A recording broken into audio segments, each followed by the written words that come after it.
Bismillahirrahmanirrahim. Allahu la ilaha illa huwal hayyul qayyum. Alhamdulillahilladzi bi ni'matihi tatimmus shalihat. Asyhadu an la ilaha illallah wahdahu rabbi la syarika lah. Wa asyhadu anna Muhammadan 'abduhu wa rasuluhu alladzi la nabiyya ba'da. Faqala Allah 'azza wa jalla ya ayyuhalladzina amanu taqullaha haqqa tuqatih wa la tamutunna illa wa antum muslimun amma ba'd. Hadirin dan hadirat yang dimuliakan Allah Subhanahu wa taala. Alhamdulillah di malam ini kembali kita bisa bermajlis ilmu di Masjid Muhajirin. Salawat dan juga salam tetap kita hadiahkan kepada Rasul kita Nabi besar Muhammad sallallahu alaihi wa ala alihi wasallam.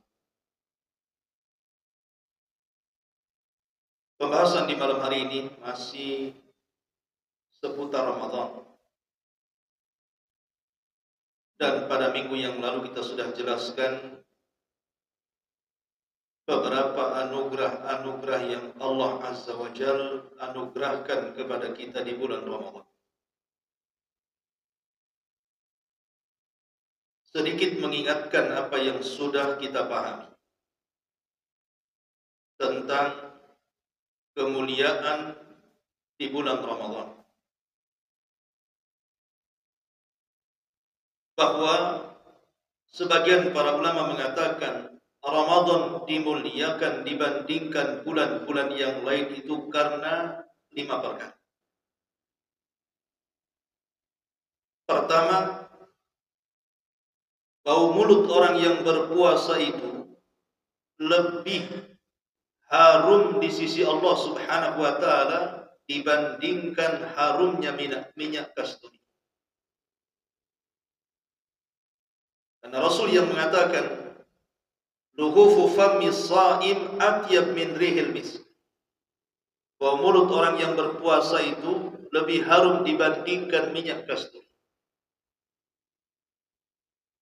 Yang kedua, para malaikat akan mengampuni dosa-dosa orang yang berpuasa sampai dia berbuka.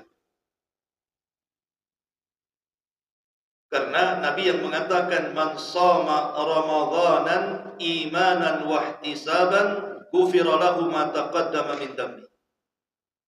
Barang siapa yang berpuasa Ramadan yakin akan perintahnya, mengharap akan pahalanya, Allah ampuni dosa-dosanya. Jadi sepanjang puasa dari terbit fajar shadiq sampai terbenam matahari tanpa sadar dosa-dosa kita diampuni dan didoakan para malaikat agar dosa kita diampuni. Yang ketiga, Allah Subhanahu wa taala menghiasi sorga sepanjang Ramadan. Bahkan diletakkannya para penyeru yang menyeru di pintu-pintu surga. Di mana penyeru ini mengatakan ya bagil khairi aqbil wa ya bagis syarri aqsir. Wahai orang-orang yang mencari kebaikan di bulan Ramadan, persilahkan masuk. Wahai orang-orang yang mencari keburukan Ramadan, anyahlah dari sini. Kemudian yang keempat, diborgolnya atau diikatnya syaitan, sehingga mereka tidak leluasa untuk menggoda Bani Adam. Berdasarkan hadis Nabi SAW, "Idza ja'akum Ramadan, futihat abwabul jannah wa ghulliqat abwabun niran wa sufidati syayatin." Apabila datang Ramadan kepada kalian, maka seluruh pintu-pintu sorga dibuka, seluruh pintu-pintu neraka tertutup, dan setan-setan diikat dan dibelenggu.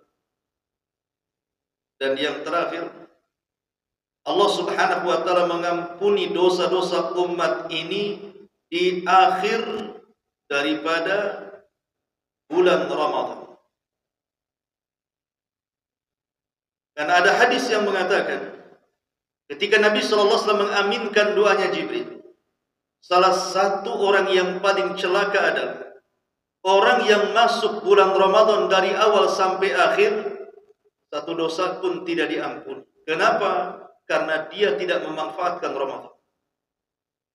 Tapi orang yang memanfaatkan Ramadan dengan baik, maka ketika dia sukses dari awal sampai akhir, maka Allah Subhanahu wa ta'ala hadiahi umat ini dengan ampunan yang luas. Ma'asyiral muslimin yang dimuliakan Allah Subhanahu wa ta'ala, inilah 5 keutamaan yang disebutkan oleh para ulama.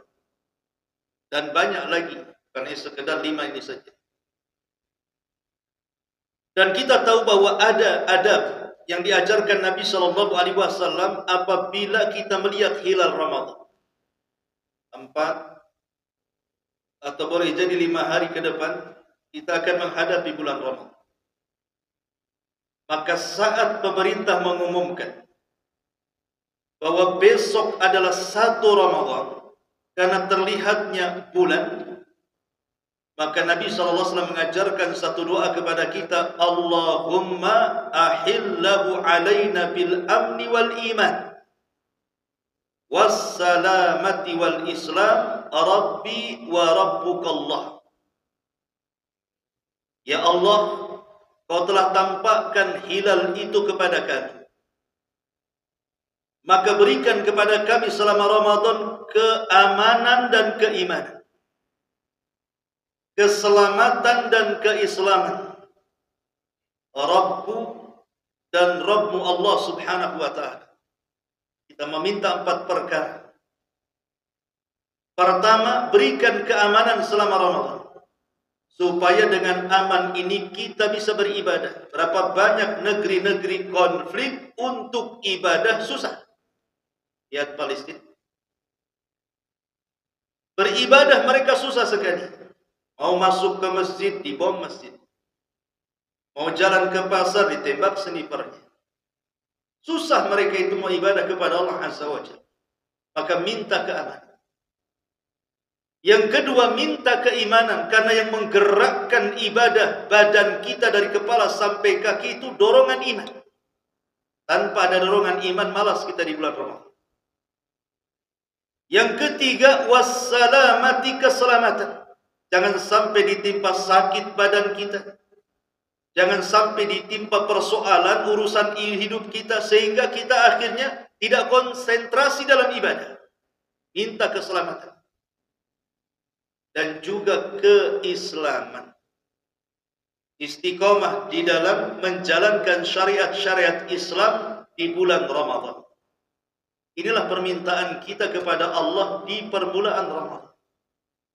Karena 4 perkara ini yang menyukseskan kita memakmurkan Ramadan.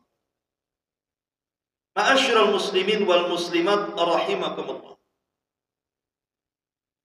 Hasan al-Basri, seorang alim min ulama'i tabi'in, satu hari dia lewat di sebuah kaum yang mereka sedang tertawa. Kemudian dia mengatakan, innallaha jalla wa ala ja'ala syahra Ramadan midmaran li khalqihi. Kata Hasan al-Basri kepada orang-orang yang tertawa saat Ramadan, dia mengatakan, wahai orang-orang yang tertawa, sesungguhnya Allah telah menjadikan Ramadan ini gelanggang olahraga, di mana orang-orang itu yatasabaquna fil khair, berlomba-lomba untuk mengejar kebaikan. Kenapa kalian tertawa? Ini Ramadan, tempat berlomba-lomba mengejar kebaikan. Yastabiquna fihi li ta'atihi, fasabaqa qaumun fafazu wa takhallafa qaumun fakhabu fal ajabu kullal ajabi lidh-dhahikil la'ibi fil yaumil ladzi faza fihi sabiqun wa khaba fihi mubtilun. Kata dia, ini bulan tempat berlomba-lomba mencari ketaatan kepada Allah Subhanahu wa taala. Maka ada kaum yang mereka berlomba-lomba di dalam sirkuit ibadah, kemudian mereka berhasil.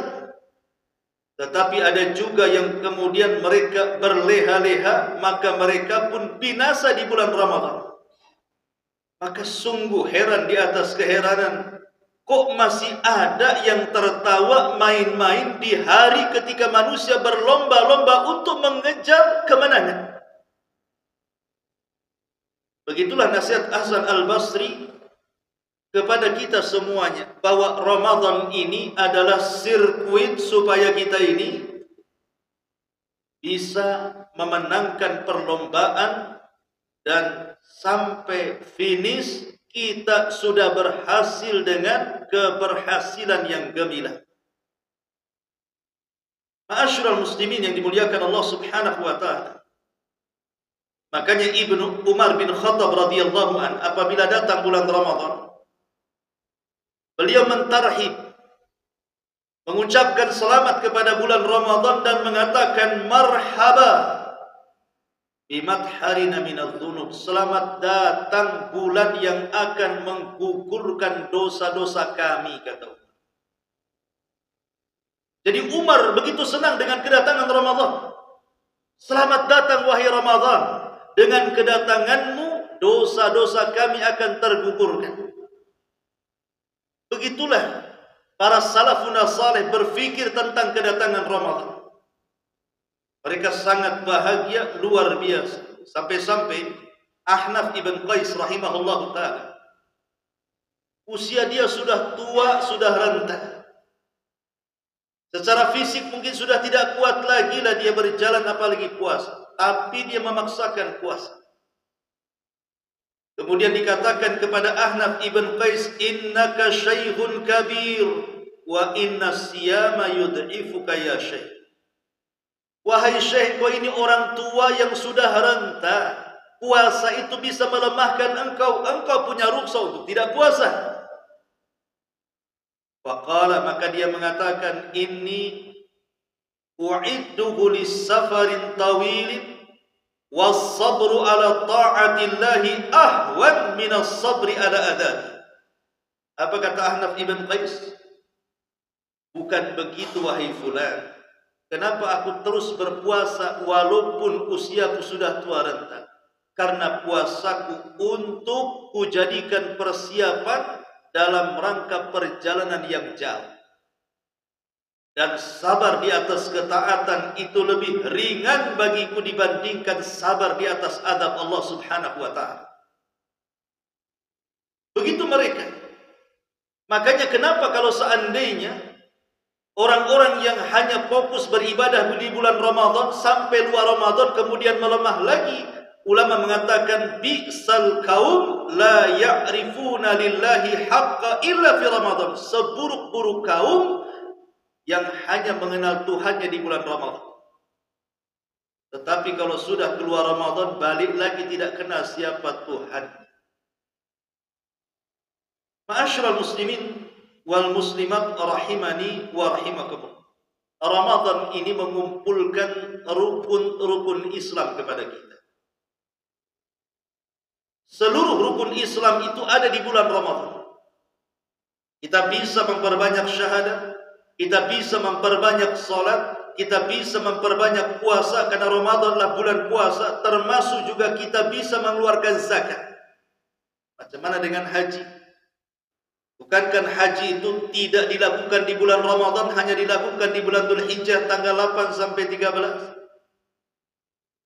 Maka kita katakan bahwa ada hadis yang mengatakan al-umratu fi Ramadan ta'dilu hajjata ma'i. Umrah di bulan Ramadan sebanding dengan haji bersamaku, katanya. Artinya walaupun secara fisik kita tidak bisa haji, tetapi secara pahala kita bisa mendapatkan pahala haji, bahkan haji bersama Nabi lagi. Ketika kita mampu umrah. Ma'asyiral muslimin yang dimuliakan Allah Azza wa Jalla, ingat ayat yang sudah kita bahas pada minggu yang lalu. Al-Baqarah 183 itu. Allah Subhanahu wa taala mengatakan, ya ayyuhalladzina amanu kutiba alaikumusiyam kama kutiba alal ladzina min qablikum la'allakum tattaqun. Wahai orang-orang yang beriman, diwajibkan kepada kalian puasa sebagaimana puasa ini diwajibkan kepada umat sebelum kalian agar kalian bertakwa. Ayat Al-Baqarah 183 ini ada 3 amalan. Dimulai dengan kata-kata ya ayyuhalladzina amanu. Di sini ada kalimat iman. Kutiba alaikumusiyam. Diwajibkan kepada kalian siam puasa. Yang kedua, di sini ada perintah siam puasa. Dan diakhiri dengan kalimat la'allakum tattaqun, agar kalian bertakwa. Iman, puasa, takwa. Tiga-tiganya ada di mana? Tiga-tiganya ibadah yang bersifat rahasia. Iman, di mana letak iman? Di hati. Iman itu letaknya di hati. Baru dimunculkan dengan lisan dan perbuatan. Tapi letak asal iman itu di hati. Puasa, satu-satunya ibadah sirriyah, satu-satunya ibadah yang tidak bisa tampak kepada manusia. Hanya dia si pelaku dengan Allah saja yang tahu dia sedang berpuasa. Takwa juga letaknya di hati. Nabi yang mengatakan at-taqwa hahuna, takwa itu di sini. Takwa itu di hati, kata Rasul. Artinya iman itu amalan hati, puasa juga amalan sirriyah yang tidak tahu kecuali si pelaku dengan Allah. Takwa juga letaknya di hati. Jadi semua tersembunyi. Iman tersembunyi, puasa tersembunyi, takwa pun tersembunyi. Karena ini adalah ibadah tersembunyi, mulai dari seruannya sampai akhir hikmahnya. Makanya kemudian puasa ini disebut dengan ibadah rahasia. Karena ibadahnya rahasia, maka pahalanya juga rahasia. Disinilah Nabi SAW mengatakan as-saumu li wa ana ajzi bihi. Puasa itu untukku, kata Allah. Aku yang akan membalas. Kalau semua amalan selain puasa itu pahalanya diwakilkan kepada para malaikat. Kata Allah, catat wahai malaikat si fulan sudah salat. Catat wahai malaikat si fulan sudah zakat. Catat wahai malaikat si fulan sudah haji. Jadi pahala semua selain daripada puasa itu Allah wakilkan untuk mencatat kepada para malaikat, kecuali puasa. Puasa itu tidak diwakilkan catatan pahalanya kepada para malaikat. Malaikat sampai tidak tahu berapa pahala puasa karena Allah yang mencatatnya langsung. Itulah yang dikatakan puasa itu untukku, kata Allah. Karena tidak diwakilkan kepada para malaikat. Dan aku yang akan membalas. Sesuatu pahala yang dirahasiakan, dipastikan pahala itu besar. Apalagi yang merahasiakannya Allah. Makanya Allah Subhanahu wa taala berfirman di dalam surah As-Sajdah ayat 17, "Fala ta'lamu nafsun ma ukhfiya lahum min qurrati a'yun jazaa'an bima kanu ya'malun." Tak seorang pun mengetahui apa yang dirahasiakan Allah Subhanahu wa taala untuk mereka dari pahala yang menanti di hadapan pandangan-pandangan mereka sebagai balasan terhadap apa yang mereka telah kerjakan di dunia. Maksudnya apa? Surga. Surga itu oleh Allah Subhanahu wa taala dirahasiakan kenikmatannya. Sesuatu yang rahasia itu pasti indah, pasti besar. Makanya Nabi SAW mengatakan, Allah Subhanahu wa taala berfirman dalam hadis kursi, a'adtu li ibadis salihin ma la ainun ra'at wa la udhunun sami'at wa la khatara ala qalbi bashar. Aku sudah sediakan kepada hambaku yang saleh itu sebuah kenikmatan yang tidak pernah dipandang mata, didengar telinga, terlintas dalam pikiran manusia pun tidak terlintaskan. Yang indahnya, maka begitu juga puasa. Karena puasa itu sesuatu yang dirahasiakan pahalanya, dipastikan besar isi. Apalagi sudah saya jelaskan minggu yang lalu, satu-satunya ibadah yang tidak akan dirampas pahalanya oleh siapapun kecuali puasa. Kita sholat, dapat pahala sholat, bisa saja sholat kita diambil orang. Kita haji, dapat pahala haji, boleh jadi pahala haji kita diambil orang. Kita zakat, dapat pahala zakat, boleh jadi pahala zakat kita ini dicuri orang. Tapi siapa yang bisa mencuri pahala puasa? Tidak ada. Karena pahala ini dipegang oleh Allah Subhanahu wa ta'ala. Jadi di padang mahsyar nanti, di sebuah tempat namanya Qantarah, ketika ada orang-orang yang pernah dizolimi oleh kita di dunia, entah jiwanya kita cabut, entah badannya kita sakiti, entah kehormatannya kita gibahi, dan begitu seterusnya, kita rampas haknya. Mereka akan menuntut pada hari kiamat itu. Mana pahala salatmu? Kamu sudah menyakiti aku. Mana pahala hajimu? Kamu sudah membunuh aku. Mana pahala zakatmu? Kamu sudah menghina diriku. Mana pahala birrul walidainmu? Kamu sudah mengambil hakku. Dan begitu seterusnya. Akhirnya dia kasihlah tuh pahala-pahala itu. Tapi ketika mereka meminta pahala puasa, Allah tidak kasih. Mana pahala puasamu? Kata Allah, tidak bisa. Puasa untuk, puasa milik, dia tidak bisa dibagikan. Makanya sering saya katakan, amalan yang paling banyak memasukkan orang ke surga itu puasa. Karena pahalanya tidak bisa diambil orang. Makanya ini kesempatan besar bagi kita memperbaiki puasa kita. Karena puasa diawali dengan iman, dan iman itu letaknya di hati. Puasa sendiri amalan rahasia, takwa juga ada di hati. Maka inti daripada puasa adalah menghasilkan kebersihan hati. Dan amalan yang paling tinggi dalam hati itu adalah keikhlasan. Makanya puasa itu melahirkan ikhlas. Itu pahala yang, amalan yang paling besar dari amalan puasa itu melahirkan keikhlasan. Ma'asyiral muslimin yang dimuliakan Allah Subhanahu wa ta'ala, masalahnya saya teringat sebuah riwayat saat Ibnu Umar dan ayahnya Umar Ibnil Khattab sedang duduk di Gunung Arafah, di Bukit Arafah, di masa kekhilafan Umar bin Khattab radhiyallahu anhu. Jadi Ibnu Umar itu merasa takjub betapa banyaknya manusia berkumpul di padang Arafah saat haji. Dari mana-mana negeri tumpuk, tidak diundang pun mereka datang. Jadi Ibnu Umar mengatakan, ma aktsarul hujjaj ya abi, alangkah banyaknya orang yang haji ke tempat ini. Begitu banyaknya manusia yang berjubel di tempat ini.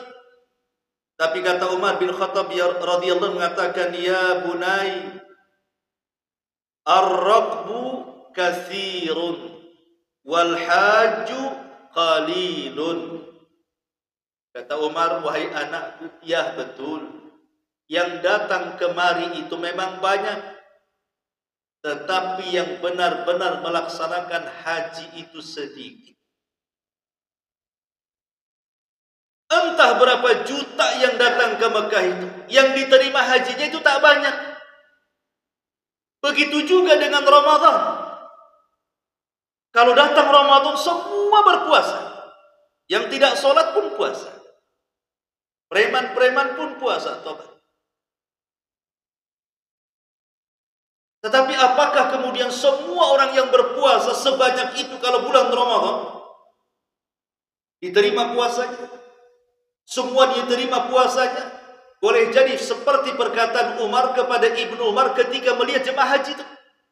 Alangkah banyaknya orang yang menahan lapar, menahan dahaga, menahan syahwat, tapi sedikit yang berpuasa betulan. Itu yang kita khawatirkan. Ramainya orang berpuasa di bulan Ramadan itu hanya sekedar menggugurkan kewajiban, tapi tidak mengejar pahala puasa itu sendiri. Padahal pahala itulah yang kita kejar. Ma'asyiral muslimin yang dimuliakan Allah Azza wa Jalla. Apalagi kalau ditinjau dari kesehatan. Kita tahu bahwa Nabi pernah mengatakan ma mala'a ibnu Adam wi'a syarran min batni. Dalam hadis Imam Tirmidzi dari Miqdam ibn Ma'di Karib, Rasul mengatakan, tidaklah anak cucu Adam memenuhi sesuatu tempat yang lebih buruk dibandingkan perutnya. Tidak ada sesuatu, tidak ada cucu dari anak Adam, kita-kita ini, yang memenuhi sesuatu yang paling buruk dalam badan kita ini melebihi perut kita. Ketika seseorang kemudian memasukkan apa saja ke perutnya, maka pasti akan menimbulkan berbagai macam madarat dan penyakit. Itu sudah dipastikan. Makanya kenapa Allah membatasi dengan kalimat wa kulu washrabu wa la tusrifu, makan silahkan, minum silahkan, tapi jangan berlebihan. Apalagi makanan di zaman sekarang itu kan sumbernya kimia semua tuh. Makan buah ada kimianya, makan nasi ada kimianya, hampir semua makanan. Artinya selama setahun perut kita ini dijejeli dengan kimia dan racun kan? Lah Allah itu sayang dengan kita, makanya disyariatkan puasa untuk membersihkan perut kita. Memang hadis yang mengatakan sumu tasihu, puasalah kalian akan sehat, ini lemah secara lafaz, tetapi secara makna sahih. Memang puasa itu menjadikan orang sehat kan? Makanya kalau seandainya orang mau medical check up saja, dokter mengatakan jangan makan dulu paginya. Sebab kalau seandainya makan pagi itu bisa mengotori darahnya. Sehingga supaya bersih darahnya, medical check up-nya tepat, akurat, disuruhnya kita puasa. Kalau seandainya puasa sebentar saja hanya untuk medical check up itu bisa membersihkan darah, macam mana kalau 1 bulan dia puasa? Ustadz, masalahnya banyak orang yang puasa itu kok tiba-tiba gula darah naik, tiba-tiba kolesterol naik, tiba-tiba berat badan pun ikut naik itu. Nah, coba nanti kalau Ramadan, sebelum masuk tanggal 1 Ramadan, beli timbangan nanti. Timbang badannya, nanti di akhir Ramadan timbang lagi. Nyusut atau ngembang. Karena kalau seandainya Ramadan itu justru memberatkan berat badan, meninggikan kolesterol dan gula darah kita, berarti memang niat Ramadannya itu dipertanyakan.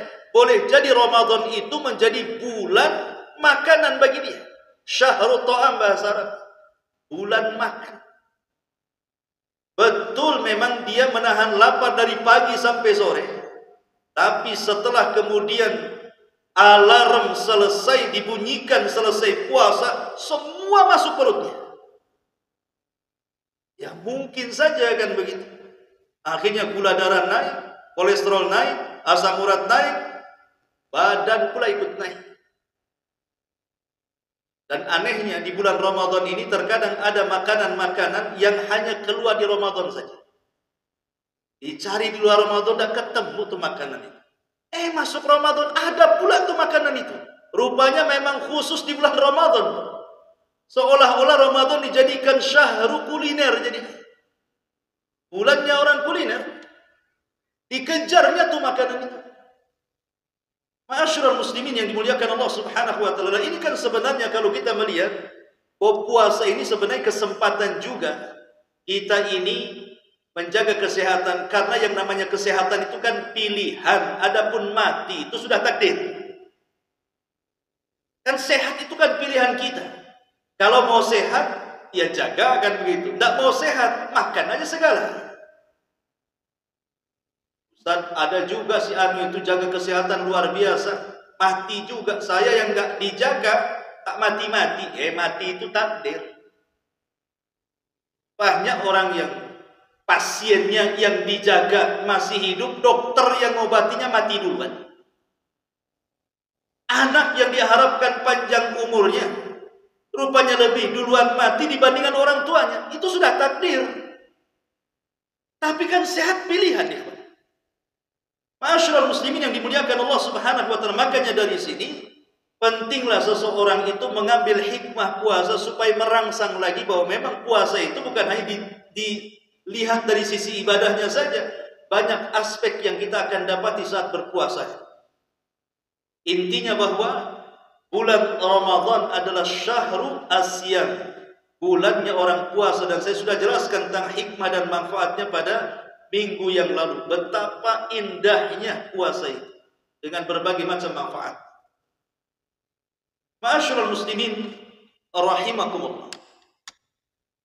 Tentu di antara adab-adab puasa itu kan ada dua. Ada yang bersifat wajib. Wajib bagi orang yang berpuasa mengerjakan. Ada yang bersifat sunnah. Jadi kalau puasa kita ingin berkualitas, perhatikan etika dan adab. Adapun adab-adab yang wajib bagi orang yang berpuasa, disebutkan para ulama, faminal adabil wajibati an yaquma as-shaim bima aujaballahu alaihi minal ibadati al-qawliyati wal fi'liyati wa min ahammiha as-salatul mafrudatu wa hiya akad arkanil Islam ba'da syahadatain. Ada bagi orang yang berpuasa yang wajib, yang tidak boleh, tidak harus dikerjakan orang yang berpuasa, adalah ibadah-ibadah yang diwajibkan, baik bersifat ucapan atau perbuatan. Ucapan ya tentu syahadat, perbuatan sholat 5 waktu. Bagi orang yang berpuasa wajib sholat 5 waktu. Kenapa? Karena banyak orang yang berpuasa tidak sholat 5 waktu. Aneh gitu ya. Sahur dia bangun, subuh dia tidur. Buka maghrib, dia menikmati, maghrib pula lewat sama dia. Nah ini kan aneh bin ajaib orang yang kayak gini. Kok dia bisa mementingkan yang wajib, yang mempengaruhi kewajiban yang lainnya seperti sholat, atau mementingkan yang sunnah sementara dia meninggalkan yang wajib. Maka puasanya bermasalah. Syekh Utsaimin rahimahullah telah ditanya tentang orang yang berpuasa tapi meninggalkan sholat. Dia mengatakan tidak diterima puasa. Karena yang menentukan diterima dan tidaknya puasa itu adalah baik tidaknya sholat. Ini yang pertama. Yang kedua, kewajiban orang yang berpuasa itu an yajtanibas shaim bi jami'i ma harramallahu alaihi minal aqwali wal af'al. Wajib orang yang berpuasa saat berpuasa meninggalkan sesuatu yang telah Allah haramkan, baik ucapan, baik perbuatan. Ucapan umpamanya seperti ghibah, jauhi, dusta, namimah, mencaci, memaki, menghina, merendahkan, dan begitu seterusnya. Perbuatan, tundukkan pandangan, jangan memandang yang diharamkan. Sumpal tuh telinga, jangan mendengar yang diharamkan. Kemudian jaga tuh kaki, jangan melangkah ke tempat-tempat yang diharamkan. Karena perkara-perkara maksiat dalam puasa itu akan menggugurkan pahala puasa. Ini dua kewajiban yang tidak boleh tidak orang puasa harus melakukan. Jangan tinggalkan sholat 5 waktu. Yang kedua, tinggalkan maksiat. Adapun yang sunnah, ya yang sunnah itu banyak. Seperti orang yang berpuasa, jangan tinggalkan sahur. Walaupun sahur sunnah. Karena dalam sahur itu terdapat berkah. Dan itulah yang membedakan puasa kita dengan ahli kitab. walaupun sunnah tetap sah. Karena sahur itu manfaatnya besar, bisa menjadikan badan kita tetap kuat saat puasa, sehingga kita bisa melaksanakan ibadah-ibadah yang lain di luar daripada puasa. Yang kedua, menyegerakan berbuka, supaya tidak sama puasa kita dengan ahli kita. Kata Nabi SAW, la yazalun nas bi khairin ma'ajjalul fitra wa yuakhiru sahur. Umat ini akan senantiasa jaya, kata Rasul, ketika mereka menyegerakan berbuka dan mengakhirkan sahur. Maka sahur dan buka walaupun sunnah, tapi sangat dianjurkan. Jangan pernah ditinggal. Kemudian juga adab yang lainnya, memperbanyak ibadah-ibadah selain daripada puasa. Saat kita puasa, tambahlah dengan ibadah-ibadah yang lainnya. Pertama, salat tarawih. Sudah saya jelaskan, salat tarawih itu adalah ibadah yang sangat agung. Karena Nabi SAW tidak pernah meninggalkan tarawih. Bahkan istri-istrinya, bahkan sahabat-sahabatnya. Makanya sebagian ulama mengatakan salat tarawih itu sunnah muakkadah karena tidak pernah ditinggalkan Nabi. Dan salat tarawih itu adalah kebiasaan orang-orang saleh, perniagaan orang-orang yang beriman, amalan orang-orang yang sukses. Dan di balik salat tarawih ini ada hubung kait tali kita dengan Allah Subhanahu wa taala di malam hari, dan orang yang salat tarawih akan diampuni dosa-dosanya. Man qama ramadanan imanan wahtisaban ghufira lahu ma taqaddama min dhanbi. Siapa yang salat tarawih yakin dengan perintah, mengharap pahalanya, maka Allah akan ampuni dosa-dosanya.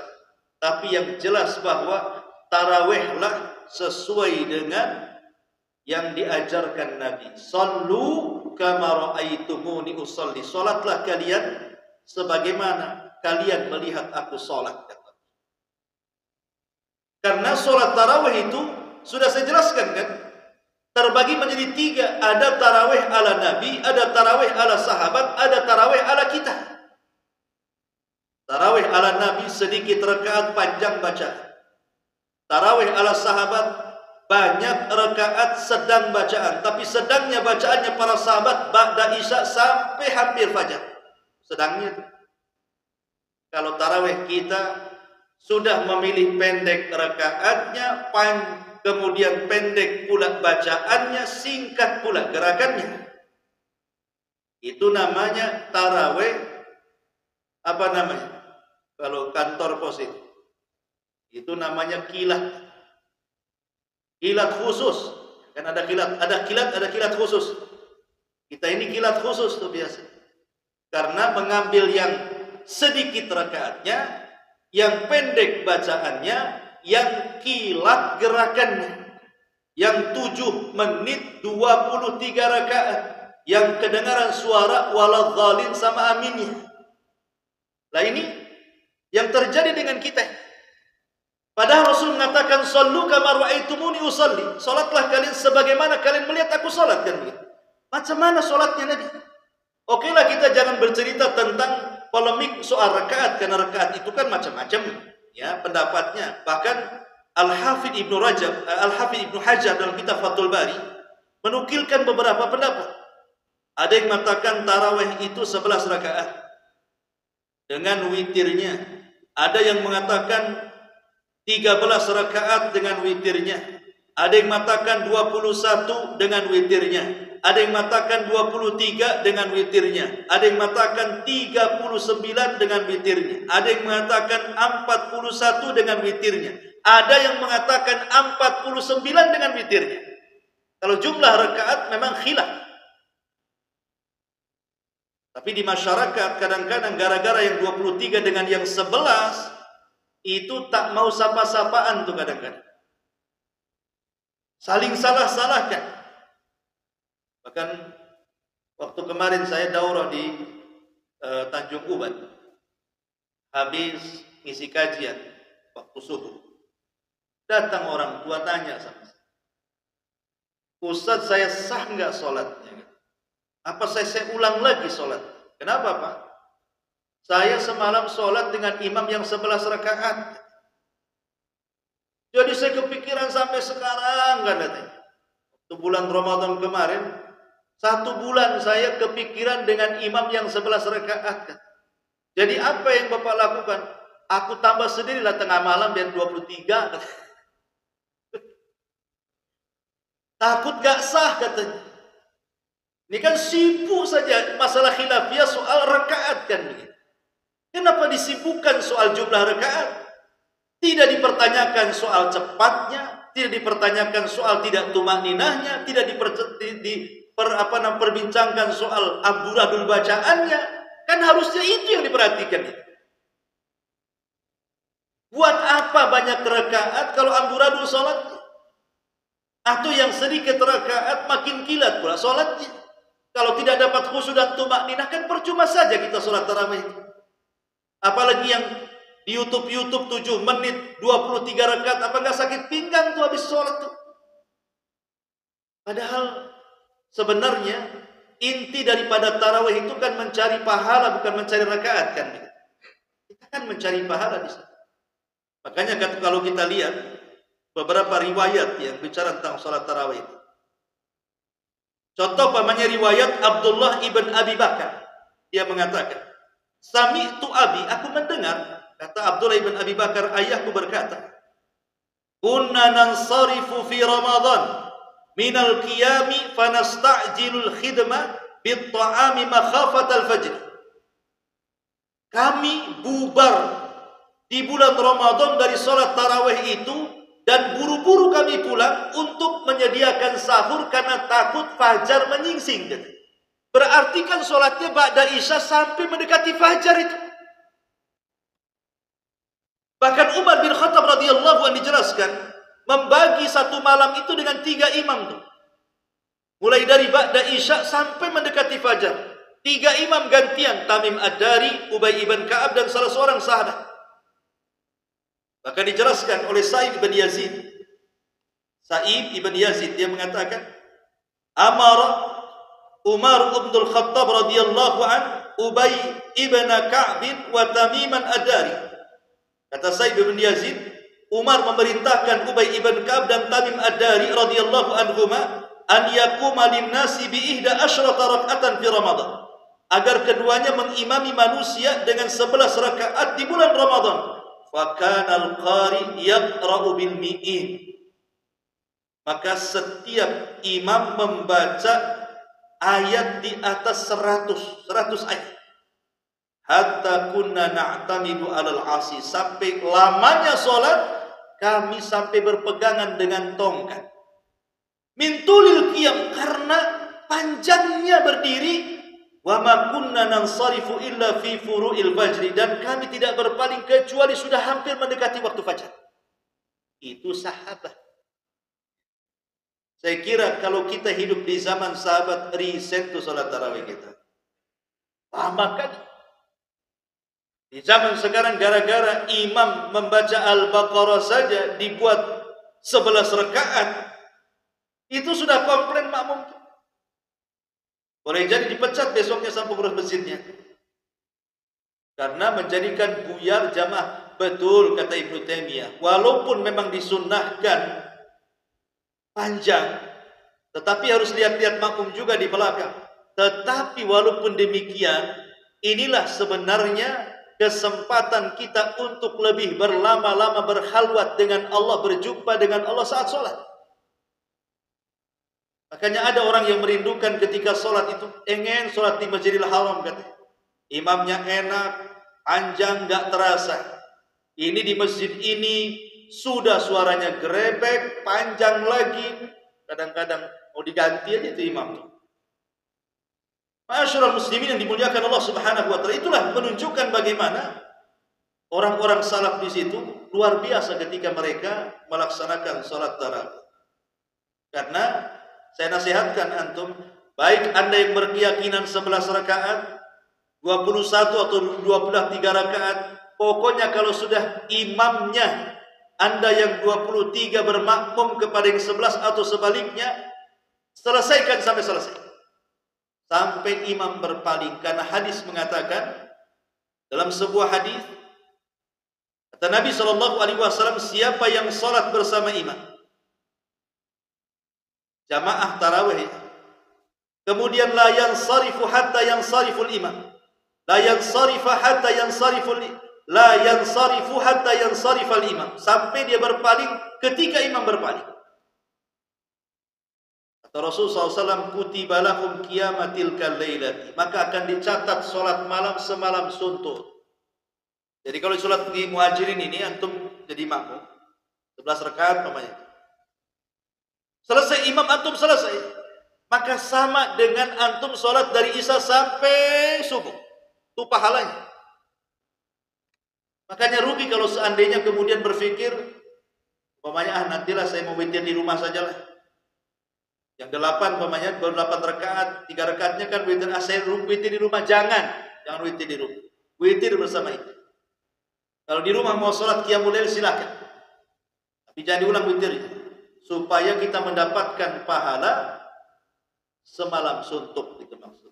Nah, ini juga tarawih ini bagian daripada adab sunnah yang harus dilakukan oleh orang yang berpuasa. Apalagi adab yang sunnah selain daripada tarawih, qiraatul Quran, membaca Al-Quran.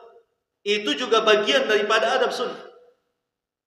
Makanya kalau kita lihat beberapa para ulama salaf yang disebutkan oleh para ulama, contoh di sini, karena Sufyan Ats-Tsauri yaqul, Sufyan Ats-Tsauri berkata, apabila datang Ramadan, innama huwa it'amu ta'am wa qiraatul Quran, hanya 2 amalan yang sangat difokuskan beliau, memberi makan orang yang berpuasa dan memperbanyak baca Quran. Kata Sufyan Ats-Tsauri. Bahkan Imam Malik rahimahullahu taala, idza dakhala asy-syahrul karim yatruk al-haditha wa mujalasata ahli ilmi.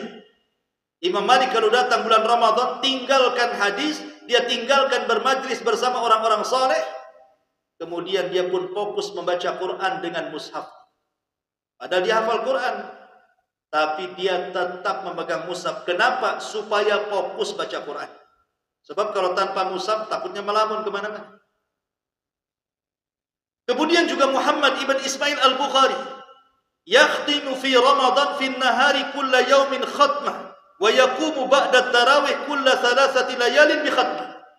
Imam Bukhari itu kalau bulan Ramadan siangnya dia hatamkan 1 kali, malamnya setelah tarawih 3 malam 1 kali.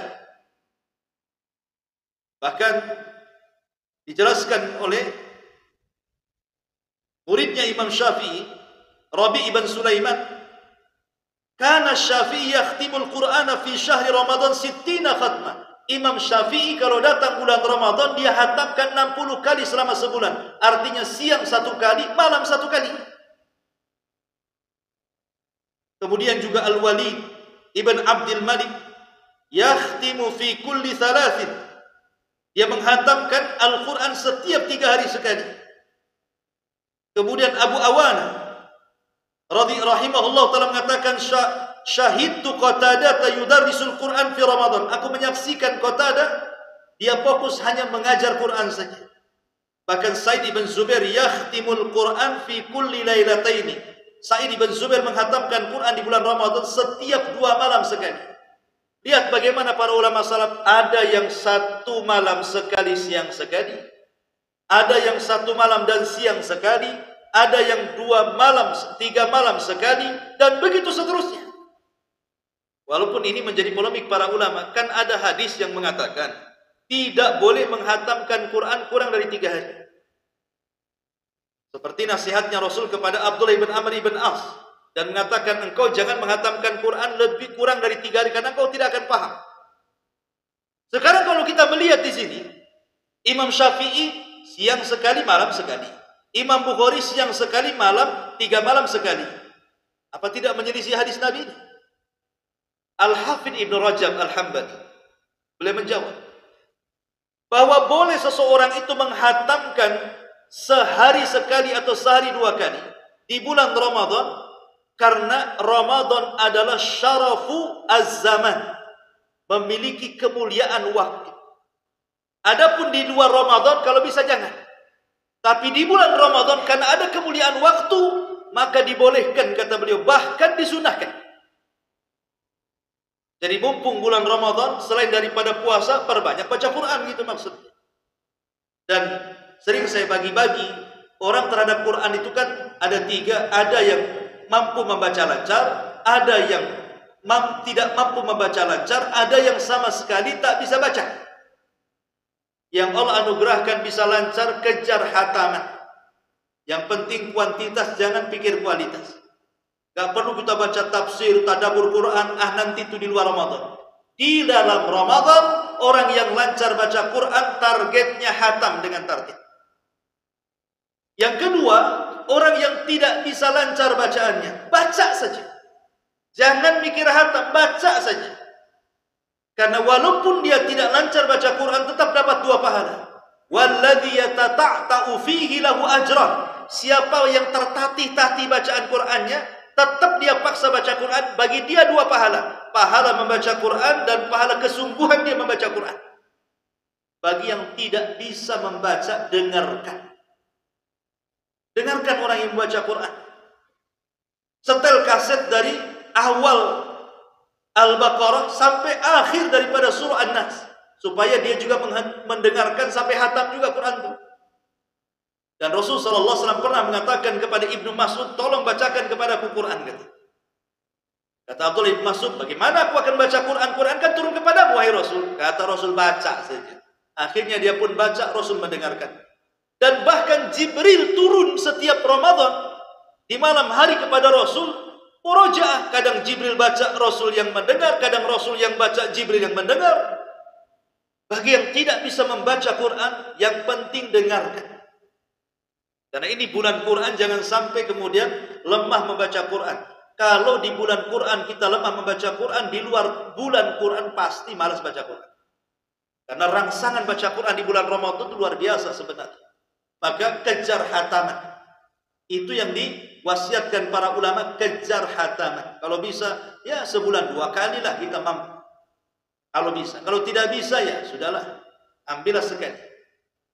Kalau tidak bisa juga, umpamanya kan, masa separuh Quran tidak bisa. Kalau tidak bisa, memang dia malas. Bukan tak mau menghatamkan Quran, malas.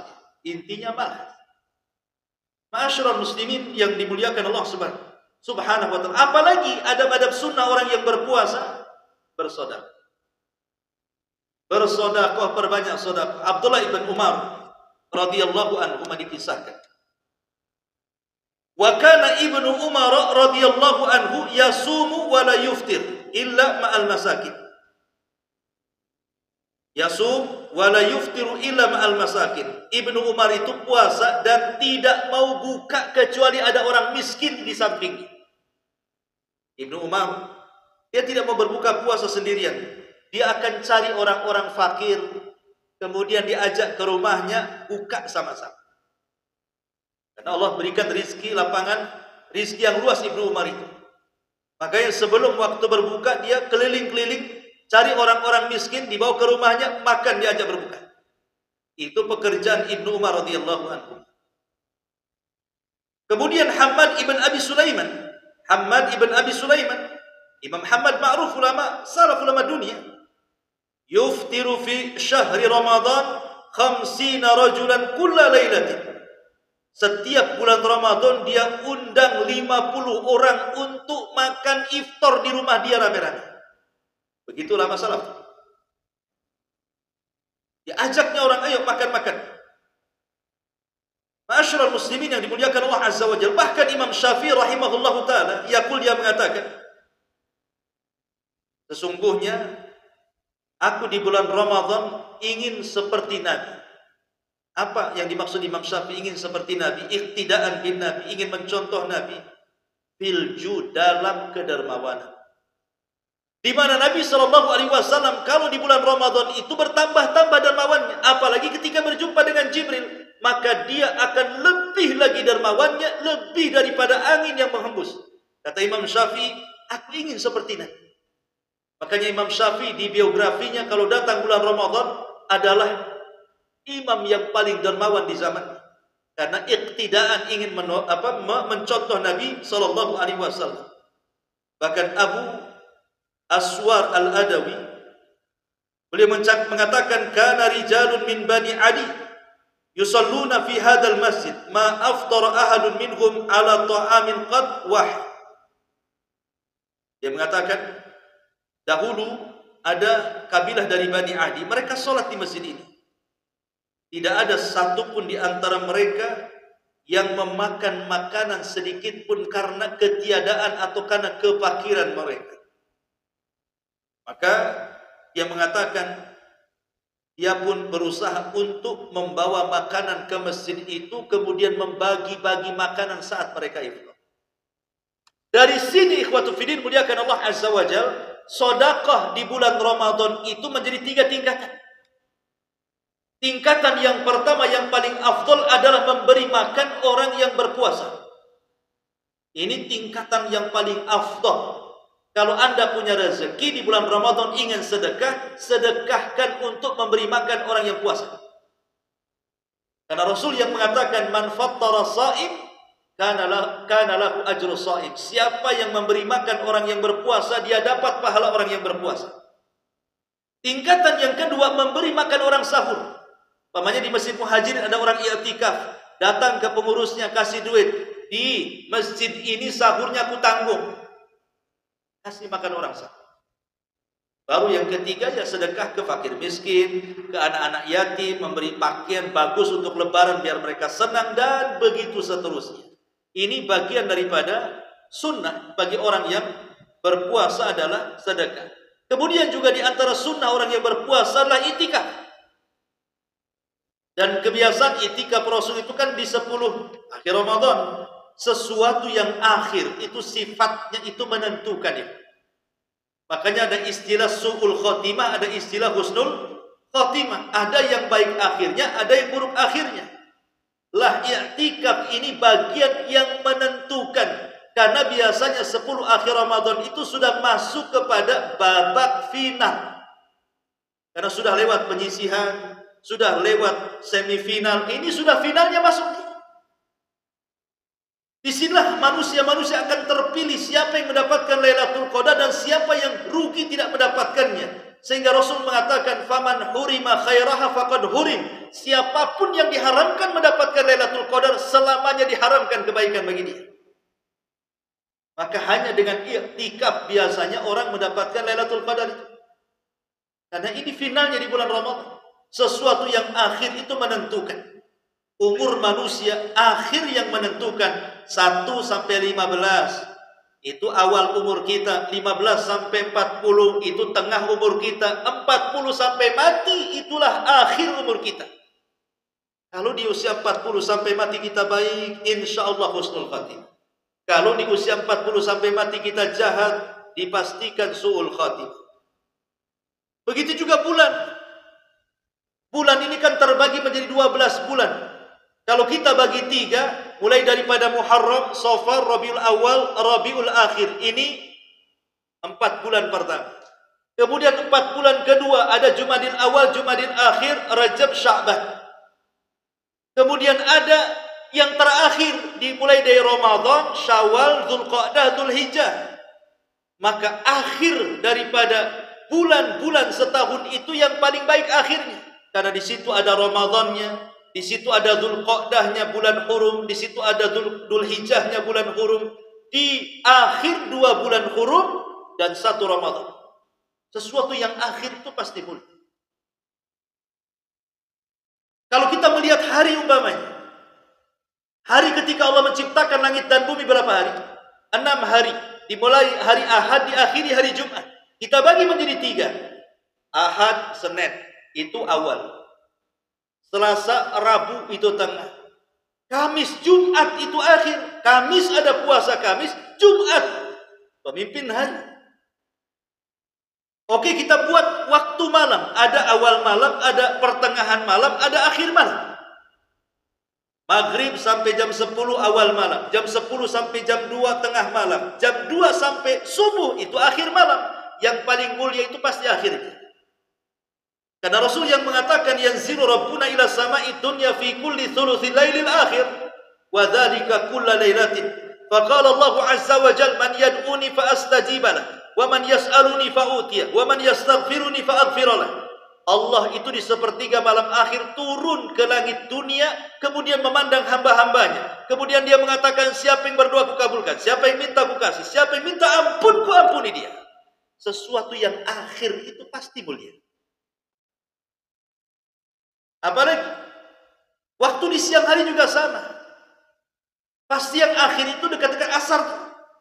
Dan di situ amalan kita diangkat. Ma'asyiral muslimin yang dimuliakan Allah Subhanahu wa taala, maka karena i'tikaf itu posisinya di 10 akhir Ramadan dan itu yang menentukan bulan Ramadan, maka harusnya semangat ibadah di bulan Ramadan itu harus lebih ditingkatkan.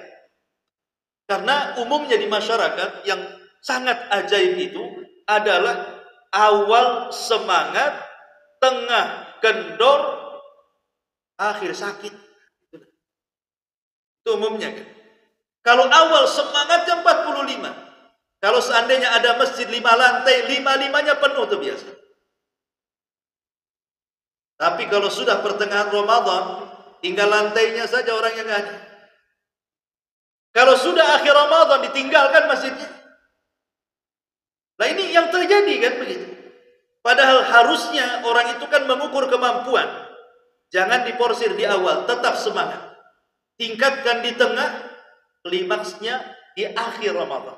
Kata Aisyah radhiyallahu anha, kana Nabi sallallahu alaihi wasallam idza dakhala al-ashra shadda mi'zara wa ayqadha ahad. Rasul itu kalau masuk di 10 akhir Ramadan dia kencangkan sarungnya. Artinya apa? Dia tinggalkan istri-istrinya. Dia tidak menggauli istri-istrinya. Dia tidak menggauli istri-istrinya. Kemudian apa? Justru membangunkan istrinya ikut juga i'tikaf ibadah. Rasul tidak mau terganggu dengan urusan dunia. Makanya dalam bab puasa, kenapa puasa yang paling afdol itu puasa Nabi Daud? Kenapa?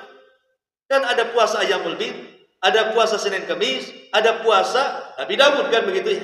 Maknanya begini, ada yang puasa itu 1 bulan 3 hari saja. Itu namanya Ayyamul Bid.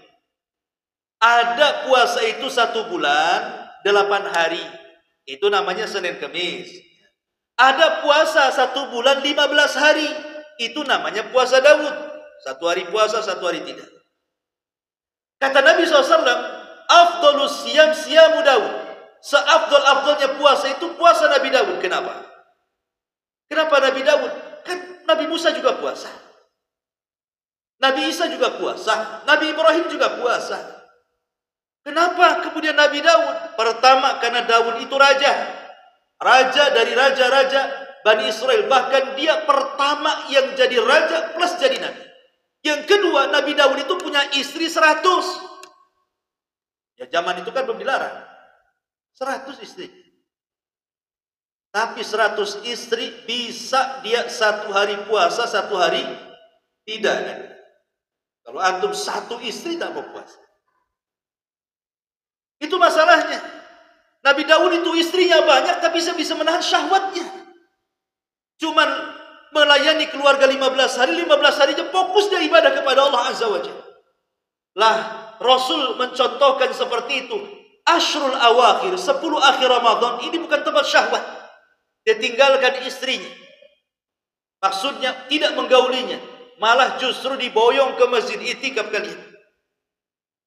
Karena Rasul ingin mengajarkan bahwa itulah final daripada perlombaan kita di bulan Ramadan. 10 akhir Ramadan. Makanya 10 akhir Ramadan inilah yang menentukan berhasil dan tidaknya kita di bulan Ramadan. Dari situlah makanya sebenarnya banyak sih pelajaran yang bisa kita petik selama Ramadan itu. Seperti jadikan Ramadan itu mengingatkan kita kepada hari akhir. Bukankah nanti di padang mahsyar kita tidak akan makan, kita tidak akan minum, kita tidak akan berhubungan, dan matahari didekatkan di atas kepala. Maka di bulan Ramadan sama. Kita tidak makan, kita tidak minum, kita tidak berhubungan di siang hari. Ingatkan bahwa siang hari di bulan Ramadan, seolah-olah kita berada di padang mahsyar. Kemudian juga jadikan pelajaran Ramadan bukan hanya sekedar diingatkan dengan padang mahsyar. Ramadan itu kan ajang mencari pahala sebanyak-banyaknya. Namanya mesin produksi tercepat dan terbanyak pahala itu di bulan Ramadan. Karena satu amalan bisa dilipat-lipatkan oleh Allah Azza wa Jalla. Kata Hafidz Ibnu Rajab, ada dua perkara yang bisa dijadikan oleh kita mesin tercepat memproduksi pahala. Pertama, sarafuz zaman, yang kedua saraful makan. Pertama, kemuliaan tempat Mekah. Itu mesin produksi pahala tercepat. 1 kali sholat sama dengan 100.000 kali sholat. Kan cepat tuh dapat pahalanya. Wah, di Muhajirin ya 100.000 baru dapat. Sana 1 sama dengan 100.000 di sini. Kan cepat tuh mesin pahalanya tuh. Yang kedua, syarafuz zaman, kemuliaan waktu. Itulah Ramadan, kemuliaan waktu itu. Disinilah tempat kita ini dilipat-lipat gandakan pahala kita. Maka Ramadan itu hanya berlangsung 1 bulan. Maka jadikan Ramadan seolah-olah Ramadan terakhir bagi kita. Insya Allah seperti Rasul mengatakan, salli ka salatil muaddi, salatlah kamu seperti salat selepas salat kau akan mati. Maka kiaskan dengan Ramadan, jadikan Ramadan seolah-olah selesai Ramadan akan mati. Kira-kira Ramadan akan berlalu begitu saja atau tidak? Tentu dia akan perbaiki Ramadan sebaiknya. Wallahu a'lam. Ini diantara nasihatku untuk bekal di bulan Ramadan. Subhanahu wa bihamdika, asyhadu an la ilaha illa anta, astaghfiruka wa atubu ilaik. Allahu ta'ala alam. Assalamualaikum warahmatullahi wabarakatuh.